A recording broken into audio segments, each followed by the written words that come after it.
యుద్ధ విద్యల్లో ఆరితేరుతున్నారా? ముళ్ళును ముళ్ళుతోనే తీయాలనే సిద్ధాంతంలో ముందుకెళ్తున్నారా? ఎస్, కాకులు దూరని కారడోల్లో తమ గెరిల్లా యుద్ధ తంత్రానికి ఆధునిక శిక్షణ అవసరమనే భావనతో అగ్రనేతలు కేడర్కు తర్ఫీదునిస్తున్నారు.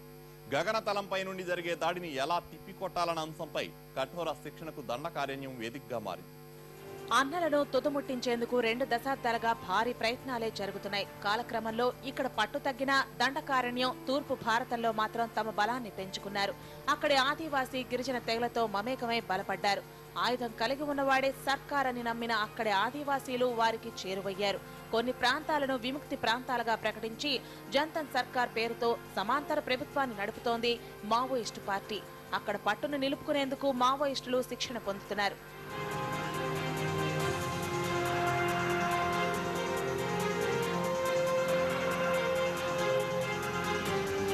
తాము ఏర్పాటు చేసిన గ్రూపులకు భూమ్కాల్ మిలిషియా అనే పేరు పెట్టారు. కేంద్ర బలగాలతో పాటు ఆయా రాష్ట్రాల స్పెషల్ పార్టీలు మావో ప్రభావిత ప్రాంతాల్లోకి వెళ్లేందుకు ప్రయత్నిస్తుండటంతో సంప్రదాయ ఆయుధాల వాడకం, గెరిల్లా దాడుల్లో నిష్ణాతులైన ఆదివాసీలకు తుపాకులు, గన్ల వాడకంలో శిక్షణనిచ్చింది పార్టీ. దండకారణ్యంపై పట్టు సాధించేందుకు తరచూ ప్రయత్నాలు సాగుతూనే ఉన్నాయి. పలు సందర్భాల్లో బలగాల దాడులను మావోలు తిప్పికొట్టారు.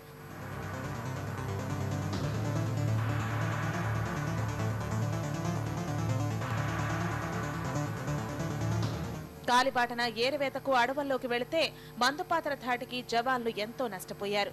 మైన్స్ రూఫ్ వాహనాలను వినియోగించినా లాభం లేకపోయింది. వాయు మార్గాన్ని ఉపయోగించుకునేందుకు సమాలోచనలు జరిగాయి. ఉమ్మడి ఆంధ్రప్రదేశ్, ఛత్తీస్గఢ్, మహారాష్ట్రలు కలిసి అప్పట్లో యూకే ఆపరేషన్స్ ద్వారా సరిహద్దు ప్రాంతాల్లో మావోయిస్టుల కదలికలను తెలుసుకుని వారిని మట్టుబెట్టాలని వ్యూహం పన్నారు. దీనికి కేంద్రం ఓ స్పెషల్ హెలికాప్టర్ను కేటాయించింది.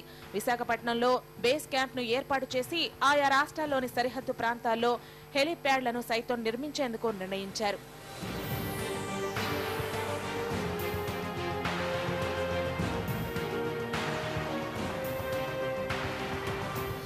వాయు మార్గంలో జరగబోతున్న దాడులను ఎదుర్కొనేందుకు మావోయిస్టులు సిద్ధమవుతున్నారు. తమ వేట కోసం వచ్చే చాపర్లను ఎలా కూల్చారన్న దానిపై మావోయిస్టు పార్టీ తమ సైన్యానికి కఠోర శిక్షణనిస్తోంది.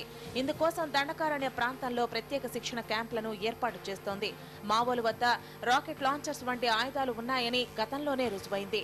ఇప్పటికే కేడర్కు అగ్రనాయకులు తమ స్థావరాల్లో షూక్ డ్రిల్లను నిర్వహిస్తున్నారు. మొత్తం మీద ఎత్తులకు పై ఎత్తులు వేస్తూ అటు ప్రభుత్వ బలగాలు, ఇటు మావోలు తమ పోరాట పంథాలకు మెరుగులు దిద్దుకుంటున్నారు.